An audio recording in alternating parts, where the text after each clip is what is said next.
வணக்கம். நீங்களும் உங்கள் அன்பு குடும்பமும் எல்லா வளமும் பெற்று வாழ்க வளமுடன். நான் சத்யதேவ் ரோஷன் பேசுகிறேன். இன்றைக்கி கடவுளை பற்றி நம்ம டீட்டெயிலாக பார்க்க போகிறோம். கடவுள் இருக்காரா இல்லையா, எங்கே இருக்கார், கடவுள் கூட நம்ம எப்படி தொடர்பு கொள்வது, கடவுளை கும்பிடலைன்னா கடவுள் நம்மளை தண்டிப்பாரா, சொர்க்கம் நரகம், இந்த மாதிரி நிறைய விஷயங்களை நம்ம டீட்டெயிலாக பார்க்க போகிறோம். நம்ம கடவுளை பற்றி முழுமையாக தெரிஞ்சுக்கணுன்னா சில அடிப்படை விஷயங்களை நம்ம தெரிஞ்சுக்கணும். கடவுள் தான் எல்லாத்துக்கும் மூலப்பொருள். ஒவ்வொரு உயிரும் இயங்கிறதுக்கும் உயிர் வாழ்கிறதுக்கும் தேவையான சக்திகளை அன்லிமிட்டடாக கொடுத்துட்டு இருக்கக்கூடிய ஒரு எனர்ஜி சக்தி தான் கடவுள். பொதுவாக கடவுள் எனக்குள்ளே இருக்கார், ஒவ்வொருத்தருக்குள்ளே இருக்கார் அப்படின்னு நம்ம சொல்லி கேள்விப்பட்டிருப்போம். உண்மையில் கடவுளுக்குள்ளே தான் நம்ம இருக்கோம். பிரபஞ்சத்தில் ஒவ்வொரு அணுவாகவும் பஞ்சபூதமாகவும் எல்லா பொருட்களாகவும் எல்லா உயிர்களாகவும் இருப்பது இறைவன் தான். இறைவன்னா இறைந்து கிடப்பவன். ஒரு சப்தத்தை நம்ம கேட்கணும்னா காதை பயன்படுத்தி சப்தங்களை கேட்குறோம். அதே மாதிரி சுவையை தெரிஞ்சுக்கணுன்னா நாக்கை பயன்படுத்தி சுவையை நம்ம உணர்கிறோம். அதே மாதிரி தான் கடவுளை உணர்றதுக்கும் தெரிஞ்சுக்கிறதுக்கும் ஒரு சென்ஸ் இருக்குது. அந்த சென்ஸ் தான் சிக்ஸ்த்து சென்ஸ். 5 அறிவு மூலிமா அந்தந்த அறிவு மூலிமா என்னென்ன உணர முடியுமோ தெரிஞ்சுக்க முடியுமோ அதை மட்டும்தான் நம்ம உணர முடியும், தெரிஞ்சுக்க முடியும். இப்போ உதாரணத்துக்கு கண்கள் மூலிமா நம்ம பார்க்க முடியும்னு வைங்க. கண்கள் மூலிமா நம்ம கேட்க முடியுமா? முடியாது. அப்போ அந்த சென்ஸை பயன்படுத்தி அதுக்குண்டான விஷயங்களை மட்டும்தான் நம்ம தெரிஞ்சுக்க முடியும். அதே மாதிரி தான் கடவுளை நம்ம உணரணும்னா 6வது அறிவை பயன்படுத்தணும். 6வது அறிவுங்கிறது நம்ம நினைக்கிற மாதிரி சிந்திக்கிற அறிவு மட்டும் கிடையாது. ஏன்னா சிந்திக்கக்கூடிய அறிவு எல்லா உயிரினங்களுக்குமே இருக்குது. பூனை எடுத்துக்கிட்டோம்னா அதுக்கு உடம்பு சரியில்லாத போது சாப்பிடாது, செரிமான கோளாறு இருக்கும்போது புல்லெல்லாம் போய் திங்கிறத பார்த்துருக்கோம். இந்த மாதிரி நிறைய உதாரணங்களை நம்ம பார்க்கலாம். 6வது அறிவுங்கிறது அறிவை அறிவதற்காக கொடுக்கப்பட்டது. அறிவுங்கிறது தான் இறைவன். இறைவனை உணர்றதுக்காகவும் இறைவனை தெரிஞ்சுக்கிறதுக்காகவும் இறைவனோட கனெக்ட் ஆகிறதுக்காக கொடுக்கப்பட்ட அறிவு தான் 6வது அறிவு. யாராவது இறந்துட்டாங்கன்னா செத்து போயிட்டாங்கன்னு சொல்லுவாங்க. உண்மையிலும் சத்து போனது தான் செத்து போனதுன்னு மாறிடுச்சு. சத்துனா உயிர், உயிர் தான் இறைவன், அறிவு தான் இறைவன். அப்போ நம்ம உடம்புக்குள்ளே உயிர் இருக்கிற வரைக்கும் தான் நமக்கு மதிப்பு. உயிர் போயிடுச்சுன்னா நம்ம வெறும் டெட் பாடி, பெணம் அப்படின்னு தான் சொல்லுவோம். உயிர் அப்படிங்கிற இறைவன் உள்ளுக்குள்ளே இருந்து நம்மளை இயக்குறாரு. வெறும் நம்ம சாப்பாடு சாப்பிட்றோம், தண்ணி குடிக்கிறோம். எப்படி நம்ம உடம்புக்குள்ளே அத்தனை உறுப்புகளும் அத்தனை இயக்கங்களும் நடக்குது, நம்ம போய் உள்ளுக்குள்ளே ஏதாவது செய்கிறோமா? சாப்பாட்டை உடம்பாக மாற்றுறது யார்? நம்ம உடம்புக்குள்ளே இருக்கக்கூடிய உயிர் தான். அந்த உயிரை பற்றி நம்ம தெரிஞ்சுக்கணும். நம்ம உடம்புக்குள்ளே இறைவன் இருக்கும்போது அதை உயிர் ஜீவன் அப்படின்னு சொல்கிறோம். நம்ம உடம்புக்கு வெளியில் இருக்கக்கூடிய அந்த எனர்ஜியை சிவன் அப்படின்னு சொல்கிறோம். வெளியிலிருந்து வரக்கூடிய அந்த இறை சக்தின்னு சொல்லக்கூடிய அந்த உயிர் சக்தியை நம்ம உடம்பு பிடிச்சு வச்சு இயங்கிறதுக்கு தகுந்த மாதிரி அந்த குவாலிட்டியோடு இருக்கிற வரைக்கும் உயிர் நம்ம உடம்புக்குள்ளே இருக்கும். நம்ம உடம்புக்குள்ளே தான் உயிர் அப்படிங்கிற நிலையில் இறை சக்தி இயங்கிட்டு இருக்கு. அந்த சக்தி தான் நம்மளோட உடம்பை இயக்கிறதுக்கு தேவையான எல்லா வேலைகளும் செஞ்சிட்ருக்கு. அது உடல் இயக்கமாகவும் மன இயக்கமாகவும் ஒரு எனர்ஜியாக நமக்கு பயன்பட்டு இருக்கு. அப்போ இறை சக்தியை நம்ம எல்லாத்தினாலையும் பயன்படுத்த முடியும். அதுக்கு எந்த குறையும் இல்லை, அதுக்கு எந்த பாகுபாடும் இல்லை. நல்லவன் கெட்டவன் ஏழை பணக்கார அப்படின்னு எந்த பாகுபாடும் கிடையாது. எல்லா உயிரினங்களுக்கும் இதே கான்செப்ட் தான். இறை சக்தி தான் ஒவ்வொரு உயிருக்குள்ளிருந்தும் அந்த உயிரோட இயக்கத்துக்கும் உயிர் வாழ்கிறதுக்கும் தேவையான செயல்களை செஞ்சிட்ருக்கு. பிரபஞ்சத்தில் இருக்கக்கூடிய எல்லாத்தையுமே நம்ம நீக்கிட்டோம்னா பிரபஞ்சத்தில் என்ன இருக்கும்? எதுவுமே இருக்காது.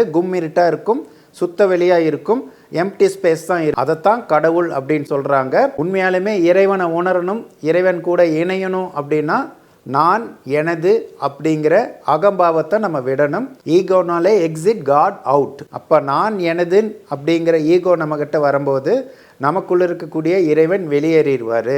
நம்ம உணர்ச்சி வயப்பட்ட நிலையில் பற்றுதலோடு இருக்கும்போது நமக்கு மனம் அதிகமாக இயங்கும். பற்றற்ற நிலையில தான் நம்மளோட அறிவு இயங்கும். நம்மளோட மன அலைச்சூழல் 13லிருந்து 18 வரைக்கும் இருக்கும்போது தான் அறிவு வேலை செய்யும். மன அலைச்சூழல் 18க்கு மேலே போயிருச்சுன்னா நம்மளோட மனம் தான் வேலை செய்யும். அப்போது நம்ம உணர்ச்சி வயப்பட்ட நிலையில் நம்ம நினைக்கிறதும் செய்கிறதும் சரியாக இருக்காது.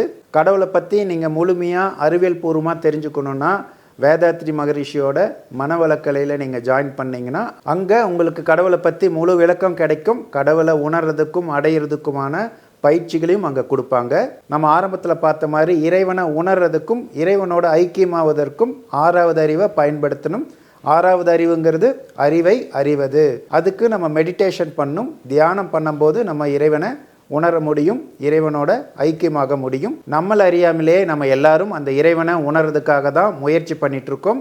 நம்ம ஒரு பொருள் மேலேயோ வேற ஏதாவது ஒரு விஷயத்து மேலேயோ ரொம்ப ஆசைப்படுவோம். அது கிடைச்சே ஆகணும், அது கிடைச்சாதான் சந்தோஷமாக இருப்போன்னு சொல்லி ரொம்ப விருப்பப்படுவோம். ஆனால் அது அடைஞ்சதுக்கப்புறம் கிடைச்சதுக்கப்புறம் வேறு ஏதாவது பொருள் மேலேயோ வேறு ஏதாவது ஒரு கான்செப்ட் மேலேயோ நம்மளோட ஆர்வம் போகும். அது எனக்கு வேணும், அது கிடைச்சாதான் சந்தோஷமாக இருப்பேன் அப்படின்னு நினைப்போம். அப்போ பணமாகட்டும் பொருளாகட்டும் நீங்கள் படிப்படியாக ஒவ்வொன்றையும் டார்கெட் பண்ணி போயிட்டே இருப்பீங்க, அது கிடச்சிக்கிட்டே இருக்கும். ஆனாலும் மனம் திருப்தி அடையாது. இதுக்கு காரணம் என்னென்னா உண்மையாலும் நம்ம தேடுறது அந்த இறை உணர்வு தான். ஒவ்வொருத்தரும் உருவாகும் போது அவங்களுக்கு கிடைக்கக்கூடிய முதல் உணர்வே இறை உணர்வு தான். இதை பற்றி டீட்டெயிலாக இன்னொரு வீடியோவில் பேசலாம். நம்ம தேடக்கூடிய அந்த இறை உணர்வு நம்ம தேடிட்டு இருக்கக்கூடிய பொருட்களில் கிடைக்காதனால தான் திருப்தி இல்லாமல் அடுத்தடுத்து வேறு எதுலேயோ நம்ம மனசு போகுது. நமக்கு எப்போ ஃபைனலாக நமக்கு திருப்தி ஆகும் அப்படின்னா தியானம் செய்வது மூலிமா தான் கிடைக்கும். நம்ம இப்போ வாழ்ந்துட்டு இருக்கக்கூடிய வாழ்க்கையில் எல்லாத்தையும் அனுபவித்ததுக்கப்புறம் ஒரு சலிப்பு உணர்வு வரும். அப்போ ஆட்டோமேட்டிக்காக இறை தேடுதல் நமக்கு வரும். அப்போ தேவையான குரு கிடைப்பார், தேவையான ஆன்மீகம் அறிவும் உங்களுக்கு கிடைக்கும். இறை வழிபாடு, உண்மையிலும் இறை வழிபாடுனா என்ன நம்ம தெரிஞ்சுக்கணும். இறைனா இறைவன், வழினா ரூட் பாதை, பாடுனா நடத்தல். அப்போ இறைவனோட வழியில் நடக்கிறது தான் இறை வழிபாடு. இறைவன் எப்படி நடந்துக்குவார், பாரபட்சம் இல்லாமல் எல்லாத்தையும் சமமாக பார்க்குறது, எல்லாத்துக்கும் நன்மைகளே செய்கிறது. இந்த மாதிரி நம்ம வாழ்ந்தோம்னா ஆட்டோமேட்டிக்காக நம்மளால் இறை உணர்வு பெற முடியும். சொர்க்கம் நரகம் இதை பற்றி பார்க்கலாம். நர கூட்டல் அகம் நரகம். நரன் அப்படின்னா மனிதன், அகம்னா மனம். மனிதனோட மனம் தான் நரகம்.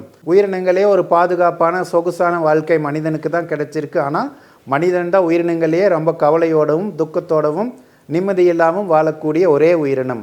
அப்போது அந்த மாதிரி நிம்மதி இல்லாமல் திருப்தி இல்லாமல் புரிதல் இல்லாமல் வாழக்கூடிய ஒரு மனம், ஒரு நிலை தான் நரகம் அப்படின்னு சொல்கிறாங்க. ஸ்வரம் கூட்டல் அகம் ஸ்வர்க்கம். இதை ரெண்டு விதமாக எடுத்துக்கலாம். ஸ்வரம்னா புனிதத்தன்மை, அலை அப்படின்னு எடுத்துக்கலாம். நம்ம இந்தியாவில் ஸ்வரங்கள் அப்படின்னு சொல்லுவாங்களே, ஸ்வரங்கள்னா புனிதமான அலைன்னு அர்த்தம். புனிதத்தன்மையுள்ள மனம் அப்படிங்கிறது தான் ஸ்வர்க்கம். நம்ம மனசுக்குள்ளே எந்தவித தேவைகளும் எந்த விதமான நெகட்டிவான எண்ணங்களும் இல்லாமல் தூய்மையான மனநிலையில் இருக்கும்போது நம்ம சொர்க்கத்தில் இருக்கிற மாதிரி தான். தியானம் செய்யாமலே எல்லாத்தினாலையும் இறை உணர்வு பெற முடியும். அதுக்கான ஒரு வீடியோ கொடுத்துருக்கோம். அந்த வீடியோவோட லிங்க்கை டிஸ்கிரிப்ஷனில் கொடுக்குறோம், இந்த வீடியோவோட எண்டில் கொடுக்குறோம். நீங்களும் உங்கள் அன்பு குடும்பமும் எல்லா வளமும் பெற்று வாழ்க வளமுடன்.